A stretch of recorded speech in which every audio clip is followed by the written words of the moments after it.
Well, I know we've all had a pretty busy week. There have been lots of talks, so thank you for coming. We are delighted to have Farhad Yusef Zadeh with us today. Farhad is a professor at Northwestern, and he got his start in academics as a graduate student at Columbia, and then he was a postdoc at Goddard, I believe, and then almost immediately became a faculty member at Northwestern in the late 1980s. And he is part of a group of people who are completely obsessed by the Galactic Center.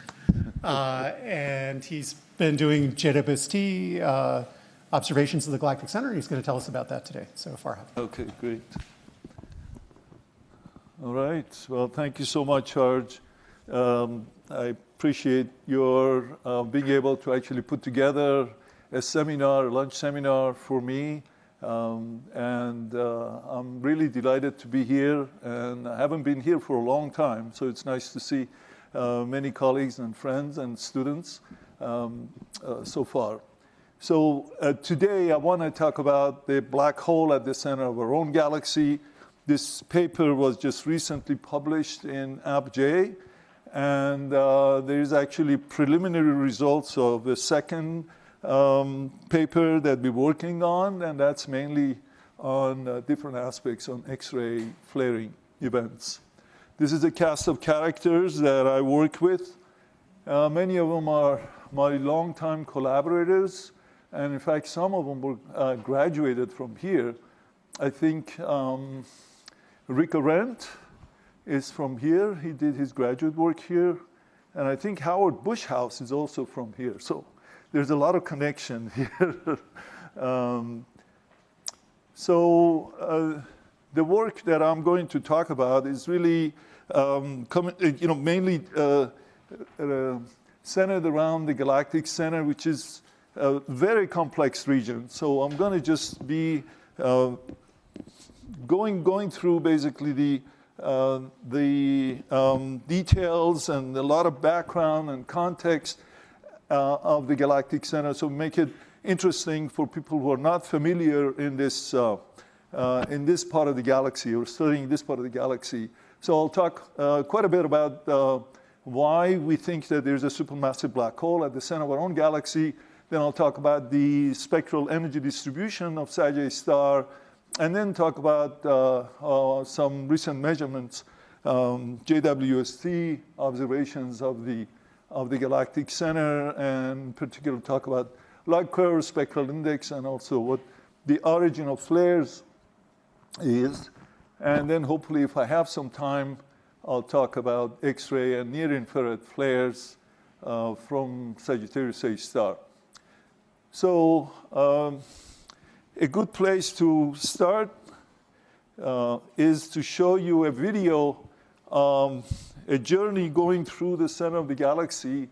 And this is a little movie that I think MPI in Germany did produce. Okay, let me see if I can get that going. Okay, so this shows, as we go toward the center of the galaxy in optical view, you can see clouds and lots of stars, foreground stars. And as we get closer in and closer in, then we turn into two-mass observations of the Galactic Center and switching from optical to infrared. And as we get closer into the center, you find there's lots of stars, and you really need a crowded region of the galaxy. Then you have to use adaptive optics to get a much better image of the Galactic Center. And even now closer in and closer into the dynamical center of the galaxy, then you see individual stars that are orbiting and whipping around the center of the galaxy. So we'll be talking about this region of the galaxy, but I'll start by showing you, zooming in closer to the inner couple of degrees of the galaxy. So this is an optical image. along the few degrees of the galactic center, and this is the radio part. In optical wavelength, the extinction is about 30 magnitudes, so we can't see anything coming from the center of the galaxy. Essentially, we see at very long radio wavelengths up to about 1 micron, and then anything above 2 keV. So everywhere else, all other wavelength bands essentially are not detected. No objects can be actually viewed from the central galaxy in these other wavelength bands. So we're going to be mainly focusing really at radio and infrared wavelengths.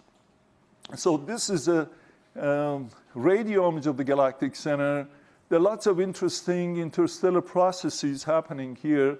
And of course, radio technology was developed much earlier than infrared technology, and that's why we actually have the images of the galactic center. This is one of the iconic images of the galactic center at 327 megahertz. And as I said, there are lots of interstellar processes, interesting interstellar processes happening in this part of the galaxy, the inner few hundred parsecs of the galaxy. But I'm going to be mainly focusing on the inner couple of arc minutes of the galactic center. And this is showing you the inner 2 or 3 arc minutes of the galactic center. What we find is that there is a molecular ring orbiting around the galactic center at about 100 kilometers per second. It shows up in red. And then you have also ionized gas also orbiting around the center of the galaxy in green. When you blow up this region, you find that these ionized features are all basically kinematically follow orbital motion. So there is nothing that we can say as far as the material falling into the center of the galaxy. So they're just mainly orbiting gas around the center of the galaxy. Sagittarius A star is a very bright source. It has a very high brightness temperature, and it was immediately recognized that it is a non-thermal radio source. And so that's where we're going to be focusing now. Yes? What is the green? What line is that exactly? Oh, this is just this is a continuum emission, radio continuum emission. The mini spiral, and this is HCN map from molecular line emission, HCN 1 to 0, and this is also radio continuum. Okay, so that's the same data set. The same data set, yeah, the same data set. Okay. So it's great. If you have any questions, please do. I love to hear. So I have if it's okay, a historical question about Sagittarius A. I'm assuming that it was basically discovered at radio because it was pretty much invisible, and then the first radio observations were able to see something booming. That's right. That's right. That is, I'll talk about this also later, but it was discovered in 1974 by Balak and Brown. That's the year I was born. Yeah, that's okay. So now if you look at the same region at the infrared wavelengths, the extinction is much lower. It's about something like about 3 magnitudes of extinction compared to optical wavelengths. And you can see there are lots of stars here. There are 2 different populations of stars at the center of our own galaxy, the inner sort of few parsecs of the galaxy. One is an old population of stars, billion-year-old cluster of stars peaking right at the dynamical center of the galaxy. And then there is also another population of young stars, only a few million years old, and God knows that how these guys were actually formed near a supermassive black hole.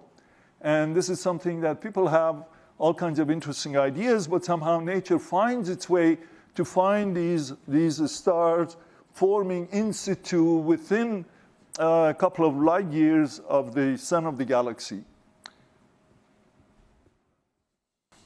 So these massive stars become, actually, they play a major role that I'll talk about a little bit later. These are mass-losing Wolf-Rayet stars and OB stars that are orbiting around Sagittarius star.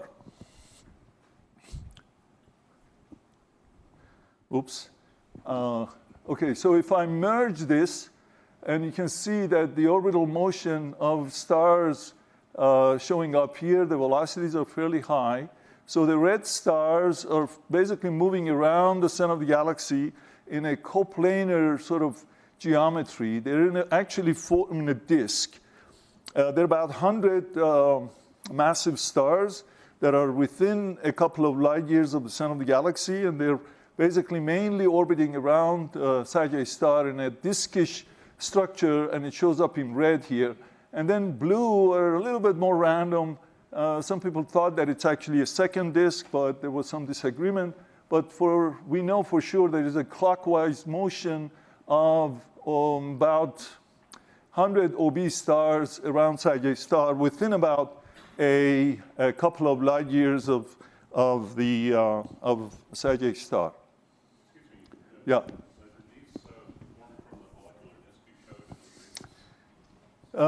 Molecular disk is much younger. The molecular ring. It's a little bit further away, and that's also another interesting idea, is that whether the star formation could take place in the molecular ring. But these must be a different generation of star formation that happened very close to Sgr star. So basically the tidal forces are a lot higher when you're within a couple of light years than a couple of parsecs away from Sgr star. So that's really the difficulty, is how do you form stars so close to Sgr star? And so this is, you can see the orbital motion of the stars. And if I just go next, I just want to also superimpose this to a radio map of the same region at 1 millimeter wavelength. And you can see a lot of these OB stars that I mentioned before, or Wolf-Rayet stars, show up quite beautifully at radio wavelengths also. These, basically the emission that you see from these massive stars are due to ionized winds from these mass-losing stars, and you can estimate the mass loss rates from these Wolf-Rayet stars quite effectively. So this is a different topic that I won't really get into, but I just wanted to show you that how radio can also see infrared stars very close to Sgr star. So now we're getting in closer to the galactic center, to within 1 arcsecond of Sgr star, and we see another population of stars. And you can see the orbit of stars. Many of you have seen this star, S2 star. S2 star is showing up here also in red, and it has a period of about 16 years. It's highly elliptical, and there are also all these other stars that are also orbiting around the galactic center. So believe it or not, this took decades of observations to make this movie. And you can see there are a ton of information in each of these stars that are orbiting around the galactic center. And of course, by looking at the motion of these stars, you can find out where the central mass is, and it is relatively compact, and it coincides with Sgr star. And the mass that is measured from orbital motion of this star is about 4.3 million times the mass of the sun.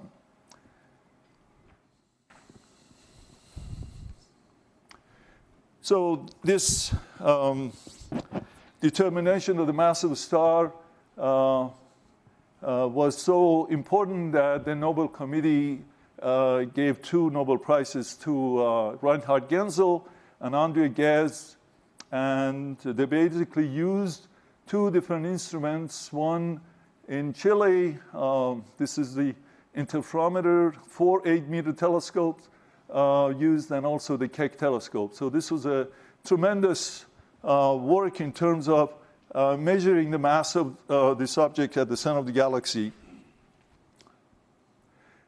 And follow-up measurements was actually even more interesting, because gravity instrument was able to actually detect, study actually the motion of a S2 star, and determine, for example, here, what you really see is that how the deviations from Keplerian orbit is shown. And here is when it's Keplerian orbit, it shows flat, whereas observations are actually showing you change in the velocity. This is the radial velocity as a function of the epoch of observations towards S2 star. And what you find clearly is that there's a deviations, and this is gravitational redshift expected when you have sort of a non-Newtonian or post-Newtonian gravity. And what else they found? They found also precession of the orbit of S2 star, which is about 12 arc minutes per orbit. It's already gone through sort of close to the, here, some in the 1.5 orbit of star has been measured. And also they found relativistic time delay, because not only they have the position of the source, but they can also measure the timing, and they're able to actually measure relativistic time delay as well. And I just want to make sure to point out that how remarkable these infrared measurements are. You can see the orbit of S2 star. The accuracy is essentially 1 day. And you can see this is May 24th, and this is May 27th. In 3 days separate from each other, they can actually measure the position of S2 star so accurately. So it's really, this is remarkable. But I want to point out also that the measurements that they're doing is not under a strong gravity. We're still dealing with about 5,000 Short-G radii. It's still, gravity is obviously is stronger than weak gravity that we experience, but still not telling you that there is, in fact, a supermassive black hole at the center of the galaxy. The measurement that really nailed the idea of a supermassive black hole comes from the event horizon observations. And this is, as you can see, it's about 50 microarc second. So we're talking about a few Short-G radii. So it's a much, much sort of stronger gravity that we're probing at sub-millimeter wavelength. And whereas the other measurements were a little bit further away, 5,000, 4,000 Short-G radii. So we're basically probing different sort of gravitational potential of a black hole at different sort of lengths from Sagittarius star. So this is really quite remarkable. As you all know, this is the first of second measurements that were done, and I think Charles was involved in this project, right? Yeah. So I just want to make sure that also point out that these blobs may not be really correct because of the variability of Sagittarius star at sub-millimeter wavelength. Certainly, future measurements could actually tell us a lot more about the actual shape of the photon ring that is basically showing the inner accretion disk of Sagittarius star.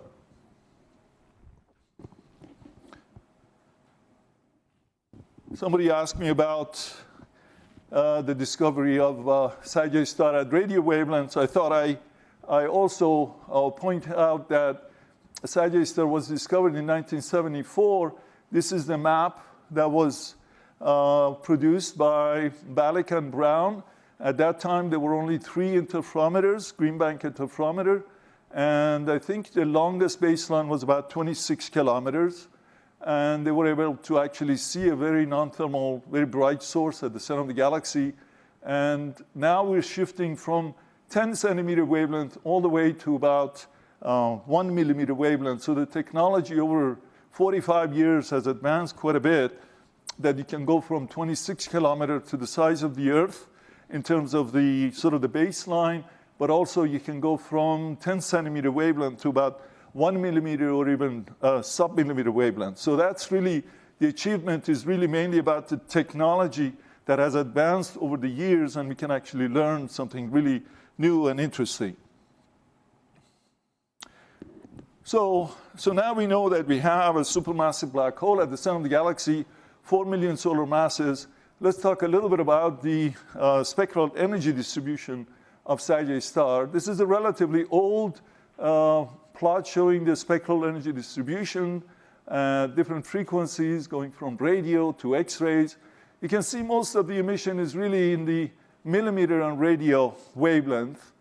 And also, when you look at in higher frequencies, you find at X-rays and infrared, you see the variable emission dominates. So this regime basically is dominated by variable emission, whereas this regime at low frequencies, most of the emission is actually at a steady component.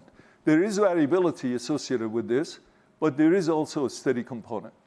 So one of the puzzles that many people, including Charles, have really wrestled with over the years is why Sgr is so underluminous. The luminosity, the total luminosity of Sgr is about a few hundred times the luminosity of the sun, and you would expect a lot more with the amount of material that is supposed to actually feed in the black hole. And here is the luminosity, bolometric luminosity, depends on the mass accretion rate onto the Sgr. And this is also the efficiency of accretion. So there are two issues here that I want to talk about. One is that these models that have been sort of proposed over the years focus mainly on radiatively inefficient accretion flow. And you can see all these models. I won't get into details of what they are, but the point is that when you have an accretion disk that is basically have a low density, the electron temperature and the ion temperature will have a very different value. This is because as you get close to the black hole itself, the electrons basically cool rapidly due to synchrotron, whereas the collisional time scale essentially is going to be much longer. So having the two distinct sort of time scales, one is the collisional time scale, which is much longer than the cooling time scale, then what happens is that the ions cannot basically give away their energies to electrons. As a result, electrons remain cool, they don't radiate as much, whereas all the ions have all the energies and they advect into the black hole itself. So this is one of the issues that people have worked on, this efficiency, because of the density of the material within the accretion disk is very low, so you don't have what you really find in accretion disk of other AGNs, for example. AGNs, they have a completely different accretion disk system. There you have jets, you have reprocessed radiation, and so it's very, very different than what you have. Even this is a wimpy sort of luminosity that we see, but what is really interesting about Sgr accretion disk is that it is a pure and a very, I would say, simple system. It's a clean system because what you see here is intrinsic to the accretion disk itself. Whereas if you look at AGNs, you have a lot of reprocessed radiation coming from dust and gas around the AGN. So you don't really know exactly what the accretion disk sort of intrinsic SCD is. So now you have this ability to really study what it is, sort of what this disk is sort of giving off. So this is one efficiency that we are now. So this is a model that is now applied to a lot of other sort of black holes that are not really acting like AGNs. So it's really quite interesting that how it also affects our own little black hole has actually affected also studying of other quiescent black holes. The second problem is that the amount of material that accretes onto Sgr is relatively very low, and I'll talk about this in a little bit, why that is the case. So the efficiency could be, one, due to the fact that electrons and ions have a different temperature.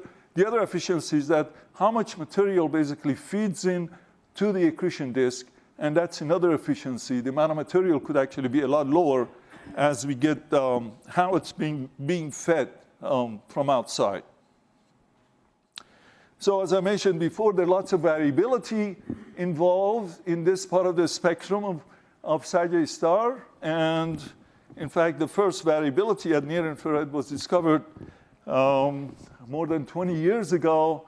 And you can see that Sgr showing up here at infrared wavelength. It doesn't show up. And S2 star right here And you can actually see 39 minutes later, you see Sagittarius star showing up quite nicely at this wavelength, near-infrared wavelength. Ever since discovery, many measurements have been done over the years. And you can see this is an image or light curve from Spitzer. You can see flaring events happen here, and lots of, also you do some flares as well. This is X-ray flaring happening, and X-ray emission, flare emission coincides with near-infrared flare, but you don't really see the counterpart in some of the events that happen. So it's one of the mysteries is that why some X-ray flares coincide with near-infrared flares and some don't. But every synchrotron flare has a counterpart in infrared, but not vice versa. Or, yeah, that's right.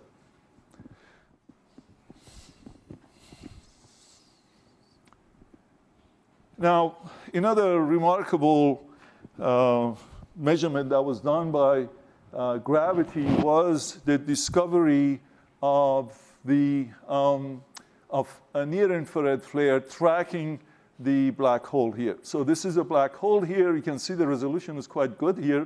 We're talking about sort of 100 microarcseconds here. You can see that how the flare emission is actually orbiting around the center of the galaxy in about 30 minutes. So this was something that we didn't know.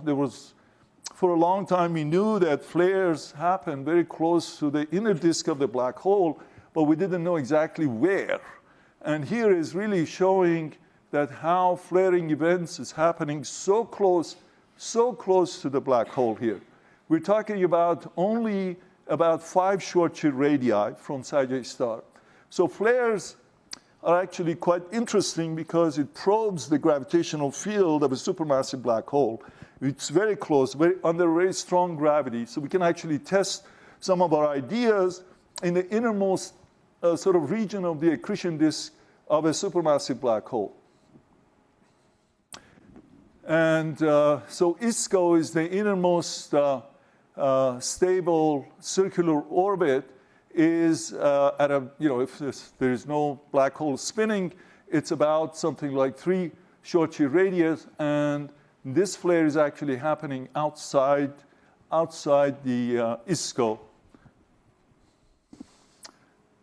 And just to make a comparison to where the Event Horizon telescope image of Sagittarius star is, so you can see that this flare emission is just sitting just outside the innermost sort of inner accretion disk of Sagittarius star. And now I'm getting a little bit closer, further away. Yeah. Can you say again, what are those stars or are they blobs of gas? Oh, like, what okay. are they? Yeah. This is just a blob of gas. It's a flaring emission, and it's now mapped in 2 dimensions. So what I showed you before was basically what you see here. This is a flare, infrared flare, and now gravity has actually mapped what the flare is doing from, it's usually a flare lasts for about 30 minutes. So they were able actually to map where the flare is coming from. Mm-hmm. So they had an incredible spatial resolution that they were able to do that. And that's what this figure is. It's just showing you the clockwise motion of a flare around the black hole itself. Not only that, it's a flare, and then it dies right around here. So it takes about something like about 45 minutes or so for the period of the flare, but that's because of synchrotron lifetime is sort of killing it. But it's not, is it like a star that was stripped and so it's gas from a star, or it's... No. It's a synchrotron emitting blob of gas, essentially. That's what a flare is. I'll talk a little bit more about some of the things that is happening. So it's not a star, it's just a synchrotron source it's an optically thin synchrotron source that shows up at infrared wavelength. But can I? Yeah. I think that when you're talking about a source, can we think of it as an orphan source that is not associated with, something that is emitting by itself? I think that's probably part of what you were asking, or at least my curiosity. Yeah, I think you mean when these blobs here? Well, Yeah. it's really associated with the accretion disk of the Okay, black that's hole itself. certainly. So we're talking about the accretion disk of the black hole and just the innermost region. That's what we're talking about. It is a flare of the accreting disk. That's right. That's right. Just I'll talk a little bit more about the origin of flares, where they come from, a little bit later. But just showing you flaring events. It's like, think of it more like solar flares, right? Just, it's a plasma, hot plasma, synchrotron emitting plasma, tied with a very strong magnetic field, and that's what we're seeing. So now I'm going to just expand a little bit. Remember, I started out with zooming in towards the center of the galaxy, and now I'm going back from Schwarzschild radii to the event horizon, a few Schwarzschild radii, and then a flaring event, and now just moving a little bit further out to show you what the simulations are telling us about the accretion disk of the black hole in a simulation that is shown here. So this is a density, and it's a 3D GRMHD. This is the kind of things that Charles does, and he knows a lot more about than I do, but this is showing that how the accretion flow happens basically in the accretion disk, and how material basically is coming from outside the accretion. So we're talking now the inner sort of 5,000 Schwarzschild radii. So we talked about a Schwarzschild radii, just one, a few Schwarzschild radii, 5 or 6 Schwarzschild radii. Now we're talking about an accretion disk that is about 5,000 Schwarzschild radii in about 1 arc seconds. And you can see that the material is coming in from outside, and it's basically with magnetic fields just winding down. There are lots of interesting physics involved here. Dissipation happens. The material, as it comes closer in, it loses angular momentum to compressional heating, for example. It could be due to turbulence that is generated. You can have perhaps even MRI in terms of just the material just coming from way at the outer accretion disk of the black hole, and starts winding down and just getting closer and closer. And of course, the field becomes stronger and stronger and stronger, and eventually basically falls into the hole. So these are simulations that many people do, and in order to understand the physics of the accretion flow in this, yeah, go ahead, please. RG. Oh, yeah. It was like 5,000 RG had stars around it, so I'm assuming this is like a constant density, or at least not the stars. So what would happen if you put stars in that? Would you even see potentially that flaring? Very interesting, very interesting. So it's this is about 1 arc second. So stars are actually also in the same place where the outer accretion disk of the black hole is. So they may have some interaction over a long period, but it's not clear what this accretion disk does in terms of the orbit of stars. You really need, especially a cluster of stars, a large number of S stars are actually orbiting within 1 arc second, within where we think the accretion disk is. And that's something that has not really been studied. Am I right in that, in terms of what it really is? I have the feeling that probably the accretion disk doesn't do much to the orbit of stars, because you really need to have another sort of column of material the same mass as the mass of a star to change the kinematics of stars orbiting around Sagittarius star. But it is interesting is that what stars can do also to the accretion disk of the black hole itself as they orbit in and out in a very short time, like S2 star, for example, as it orbits around Sagittarius star. Any other questions? Yes. Repeat why we see a jet for Sagittarius A star with... Yeah, that's a $1 million question. That is not understood yet. And simulations show that there should be one, but observationally we haven't seen yet. So that's certainly something to, but we haven't really explored all the different ways to study jet from Sagittarius star. Hopefully, maybe the Event Horizon Telescope can actually detect the jet from Sagittarius star. So now I'm going a little bit larger scale. Now this is where all the orbiting stars are. These are massive stars that are beyond 1 arc seconds. They're about 10 arc seconds away from Sagittarius star. Each of these massive stars are orbiting with their motion. You can see their clockwise motion. I want to point out this little blob that you see here. This is Sagittarius star is located here, and the simulations are done really relatively accurately. These are not random motion of stars. The orbit of these stars are very well known, so they followed, and the mass-losing star. These are shocked gas that you see around each of these stars, for example. This is a mass-losing star. But what really happens is that as you see the gas, the X-ray emitting gas is basically generated as a result of the collisions of wind-wind collisions. A fraction of the gas falls into the hole here. Sagittarius star is over here. This is the accretion disk that I just showed you earlier. This is on a much larger scale where the X-ray emitting is happening, but you can see that how turbulent and how time variable the emission is, or the material, the plasma is, and a small fraction of it goes into the hole.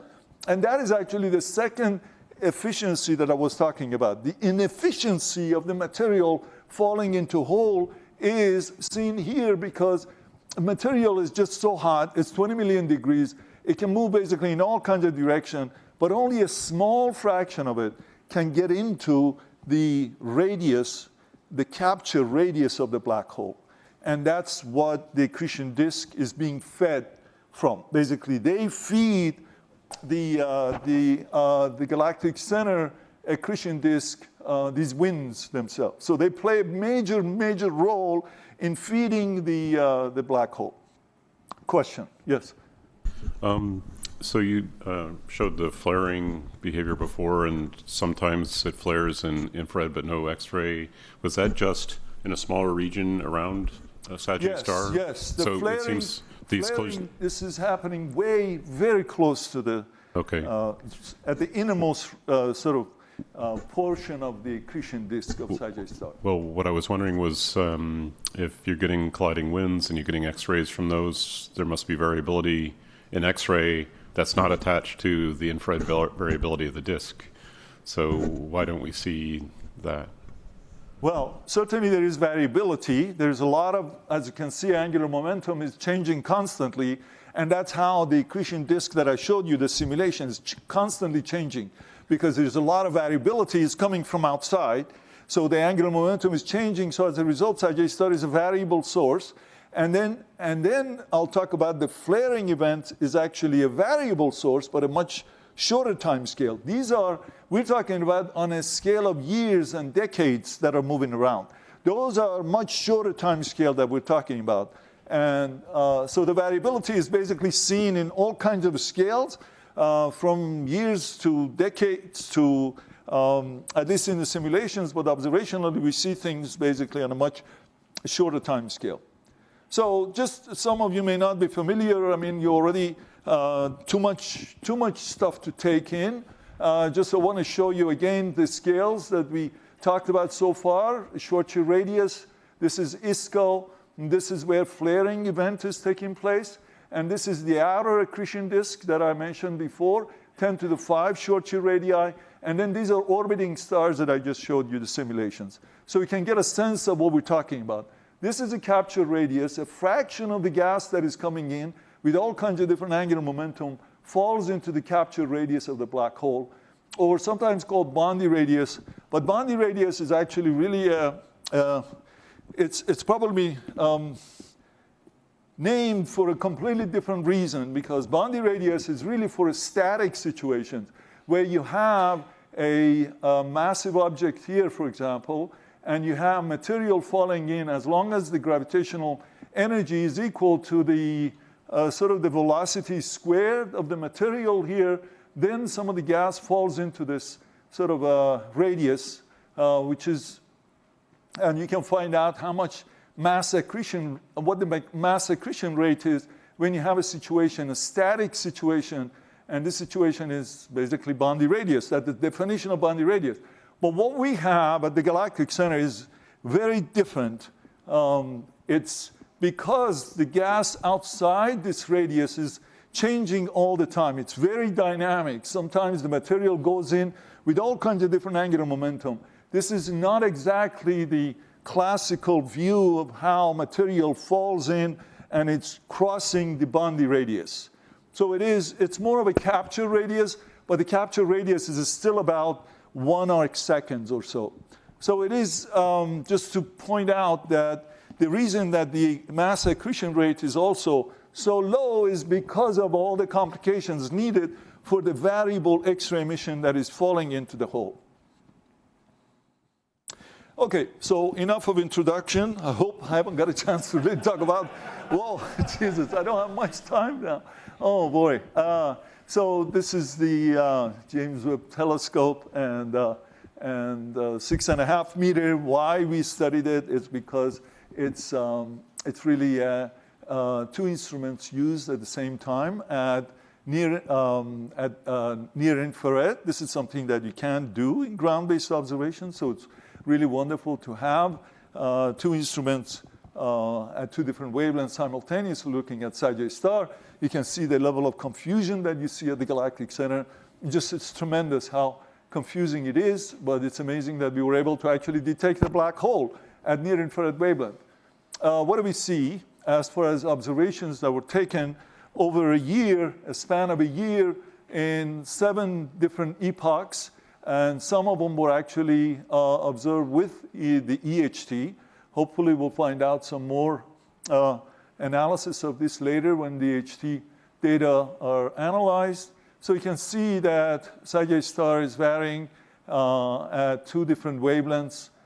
Just to point out that these flat lines show you what the light curves look like for a reference star. It's really remarkable to note that how flat the reference star light curves is like.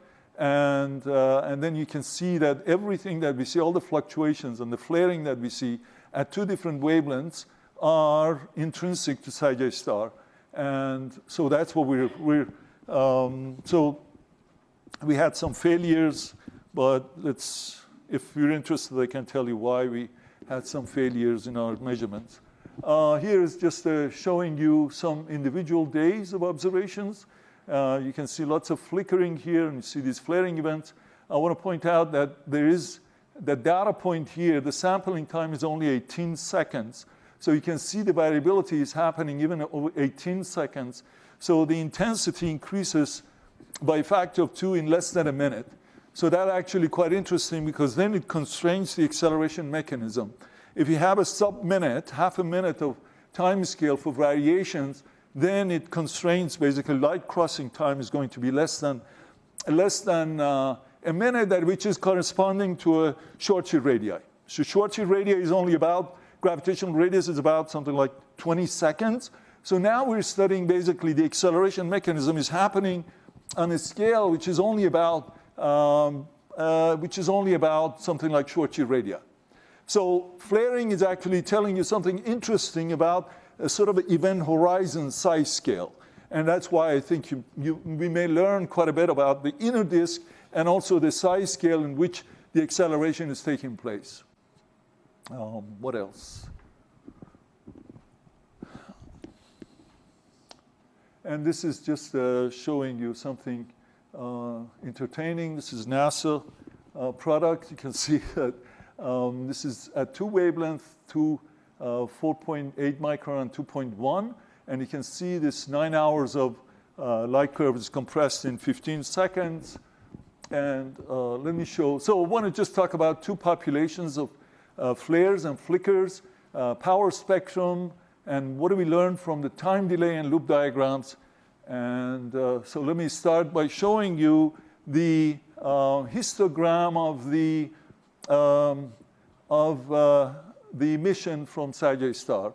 So this showing you that how at 2.1 micron, you see 2 peaks. Bright flares show up differently than, their histogram show up differently than faint and flickering here. So it's really difficult to come up with the same with the same distribution, whether it's a log normal or whether it's a non-thermal, to account for both of these peaks here, not only at 2.1 micron, but also at 4.8 micron. That suggests that you have to have two different population of particles producing low-level fluxes associated with the variability of Sgr star, one for faint and one for bright features. And why is it interesting to have different populations? Well, when you have a Gaussian like this or a log normal, you can actually come up with a characteristic energy where the emission is peaking. And, but there may be also a non-thermal component here, but it's not clear. But at least it tells you something about the characteristic energy where most flares are emitting. Another indication that this is actually the case, oops, I could go there. Sorry. So a support for two populations come also from this plot. This plot is showing you the flux at 4.8 micron as a function of 2.1 micron.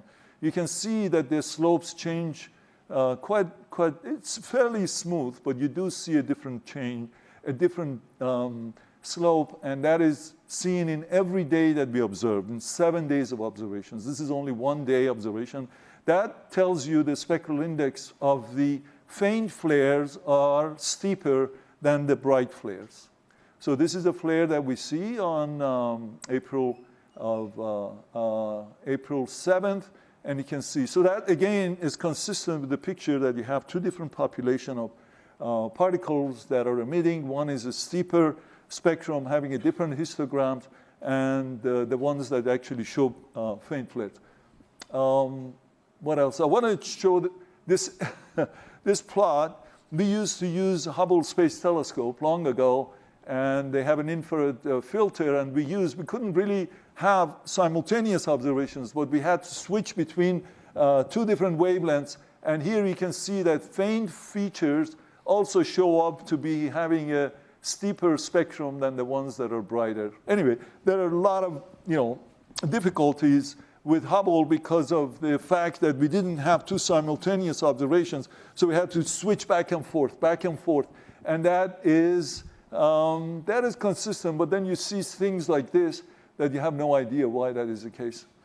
I have to skip this part of the power spectrum. Interesting, but I have to really switch to what we see as far as the flares themselves. One of the interesting things that we found was that flares, as they rise and they fall, they show a different spectral index. In other words, the energy distribution of the particles that are rising is different than the energy distribution of particles that are producing synchrotron emission as they fall. And you can see here what the flux density is as a function of a spectral index. You create this loop diagram. This loop diagram shows you that as a flare rises, it has a relatively shallower spectrum than as it falls. And we think that this is just simply due to synchrotron cooling.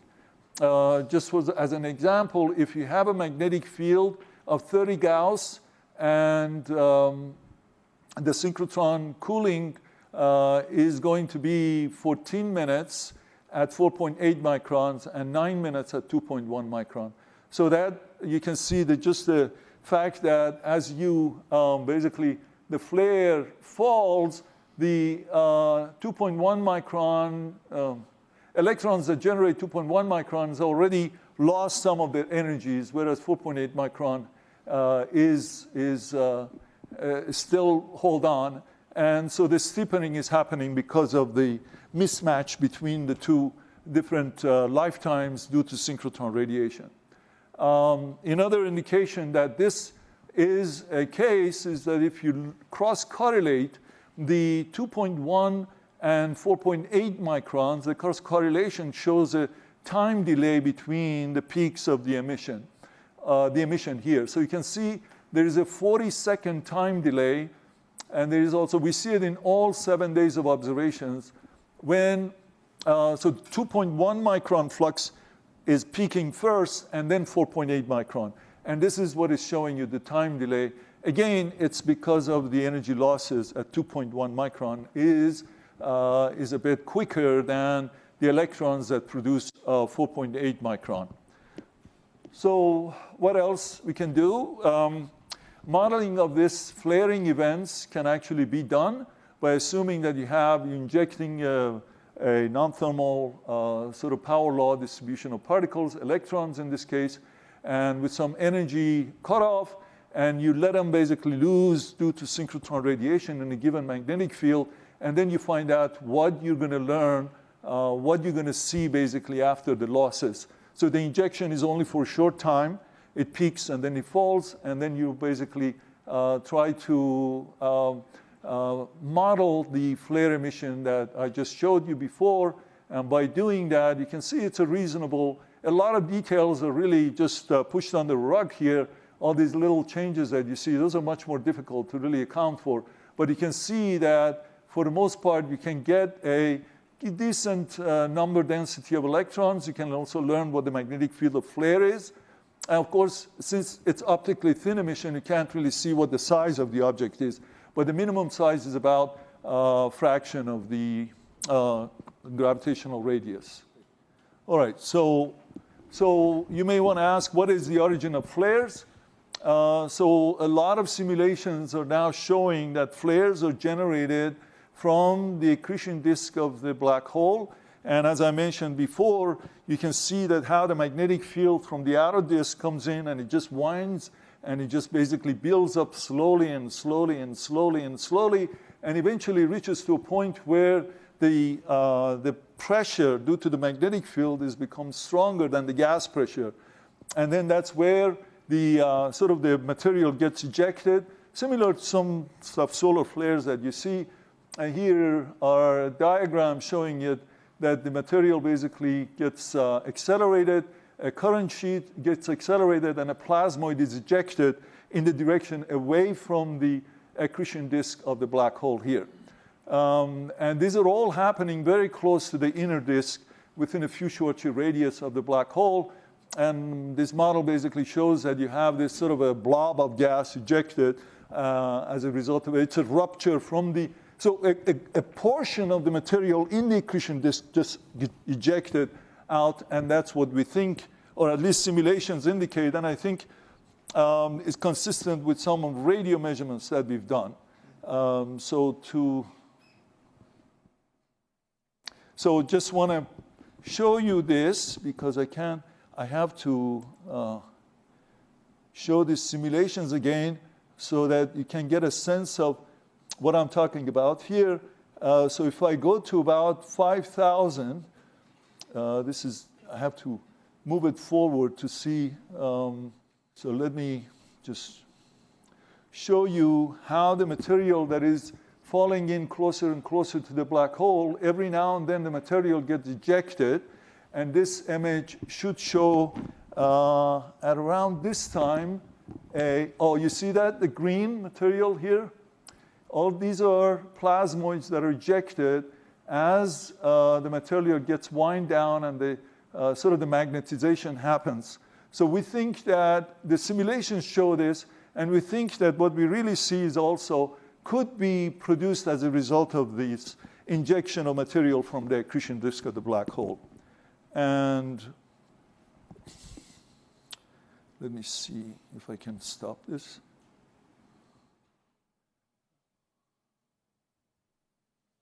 Is that simulation supposed to be our Milky Way or just any black hole? It's ours, yeah. Yeah, this is specifically done for, so this is just showing you snapshots of some of these simulations. This is different simulations, actually. And you can see that how the log of density and log of temperature and log of magnetization here, beta is the gas pressure to magnetic pressure, is changing. So you can see these blobs that you see. At the edge of the blobs, you can see the magnetization is much higher. Here, for example, the density, the electron temperature is higher, and here is also the density is higher. So we think that this is where the blobs are ejected plasmoids from the accretion disk, and the simulations show. Yes? Yeah, I was curious if the spectral index evolution is because of synchrotron cooling. Why doesn't it change monotonically? Why doesn't it just get steeper and steeper? So for you the have flaring, the infrared So flare? you had the loop, and then it comes back, and it gets flatter again. So why is that part? Let me just, which plot are we talking about? You go back to the loop diagrams. Yeah, this one here? For example, yeah. Okay, so, yeah. So the spectral index doesn't just get monotonically steeper with time. So, I mean, if it's cooling, then wouldn't that happen? In this You know, model, there is a what makes- lifetime associated with each of the flares. Basically, they last for a short time. So then I think we have only 2 wavelengths, remember. We don't have multiple wavelengths to really see that how the spectrum changes in such a way. Okay, maybe I'll ask you after you. Yeah, okay. Thanks. Yeah, I have to, yeah, right. Okay, so let me just forward and just, this is some radio stuff that we've done, and we see in radio long ago, about 20 years ago, we found radio emission showing a time delay between 2 different wavelength bands. We thought that these are also plasmoids that basically becomes optically thin as they expand. And I think it sort of hangs together with this picture that many simulations are showing. So just wrapping up everything, I wanted to apologize that I didn't get a chance to show you some other measurements from JWST, but this is a complex region, so I needed to really go through a lot of details, interesting stuff that had been done with different telescopes. So we think that we see variability of Sgr star from minutes to days to months. One of the things that would be very exciting to do in the future is whether actually we see variability on a second time scale. And that's, I think, JWST can do that. Differential spectral index increases in loops, as I mentioned before. We think it's due to synchrotron cooling. And the time delay measurement that I showed you, it's the first time that has ever been seen before, because we have this accuracy of 2 simultaneous observations, sampling basically at a very short time scale. We were able to actually see the time difference between 2 different wavelength bands, and 2 different processes happening between flares and flickers. So flares are associated with an ejection of a material from the accretion disk, whereas the flickers basically are really presumably are really just tell us about the genetic structure of the accretion flow itself, that as basically it has a different spectrum and it's basically moving in and eventually falls into the hole. And that's what we think is happening. Every now and then, these material basically get wrapped up, the field becomes strong enough and it just basically bursts out, and that's what we see. We see about 5 or 6 flares per day, and that, I think it's, at least that's one of the pictures that we have, and simulations seem to really support this picture. What else? I didn't get a chance to talk about X-rays, which is fine, but hope we can actually study this in more detail. And of course, Event Horizon Telescope should be able to really tell us a little bit about more the inner disk of the black hole and how to connect submillimeter radiation to near infrared. That's also been a real issue, that how to connect these 2 different wavelength bands. With that, I want to thank you again for being here. Thanks.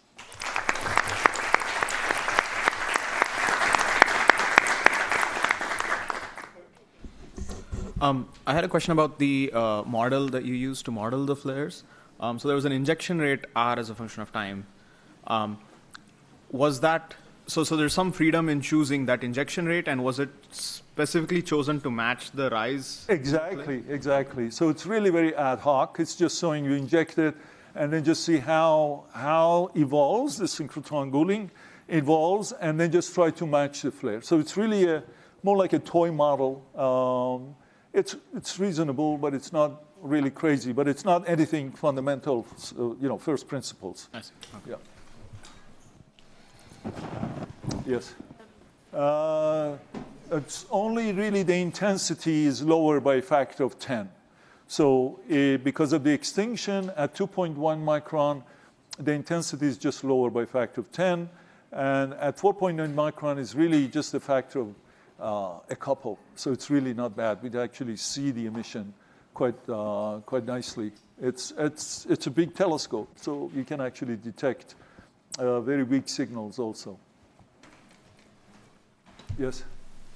Hi. So thank you for the talk. And I was a bit curious when you showed that some of the infrared flares doesn't have X-ray counterpart. So is it possible to track like a single plasmoid and see that for multiple flares we see like consistent X-ray counterpart, but for the different characteristic of a plasmoid we see the infrared but no X-rays?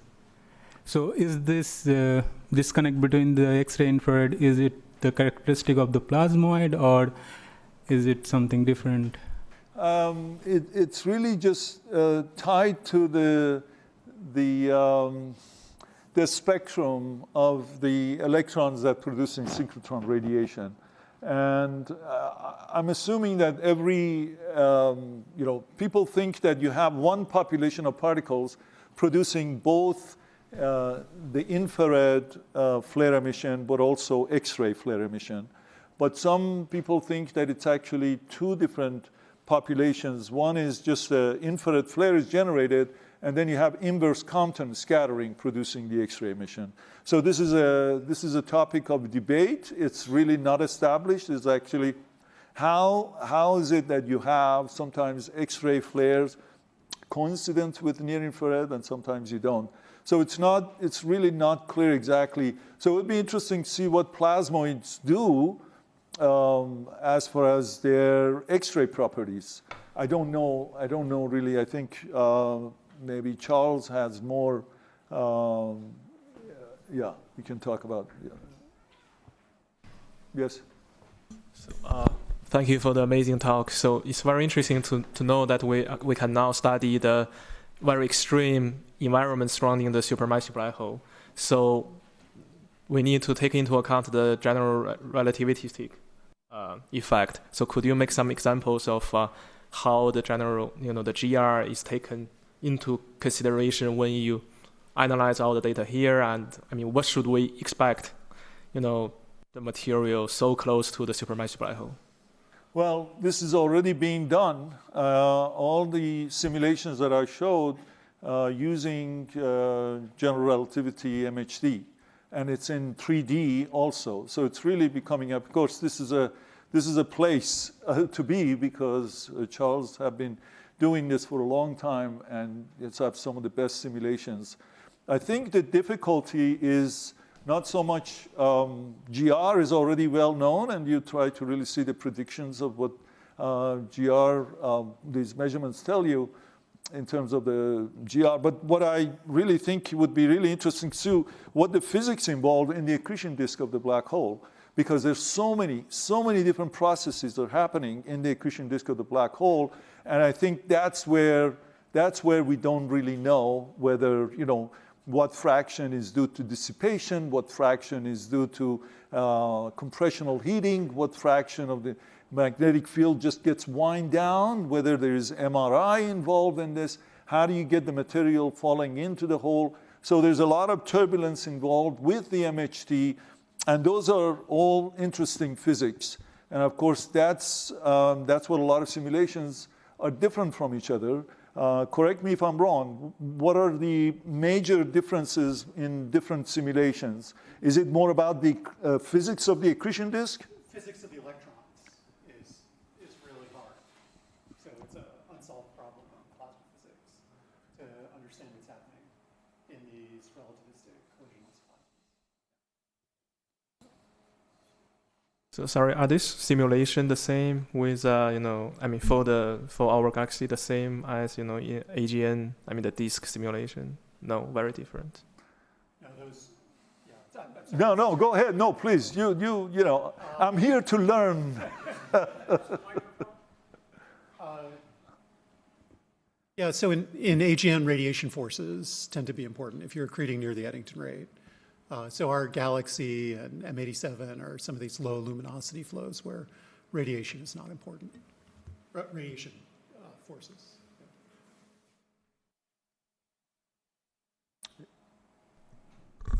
I'm just wondering, so you were talking about the picture of a magnetic field that ramps up as the as the disk continues to wind, and I'm wondering what can reveal the strength of the magnetic field. I mean, is that one of the reasons that it's interesting to look at the